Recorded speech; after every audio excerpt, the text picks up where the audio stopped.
Noong 2012, natutunan ko yung concept na Rule of 72 or paano nga ba magtrabaho ang pera. Siyempre, ang trabaho nito ay mag-compound. Kaya importante, marunong tayong mag-invest. Kasi dito makikita natin na pag maliit ang interest, mabagal mag-grow ang pera natin. Halimbawa, 2% ang kinikita ng pera mo.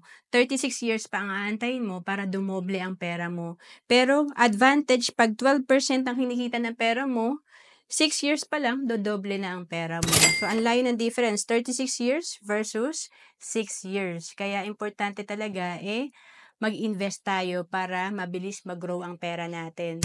Sa panahon ngayon, pwede na tayo maging indirect investor ng mga top corporations na to, kagaya ng Jollibee, SM, PLDT, Meralco, Ayala. And kung naghahanap ka kung saan ka pwede mag-start, mag-invest, ito rin yung sinimulan ko noong 2012.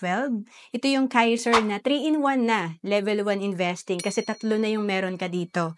Investment, healthcare, at life insurance. And 7 years to pay lang for as low as 2,647, meron ka na nitong tatlong to. To know more about Kaiser, message mo lang ako sa FB, Roan Celis Capistrano.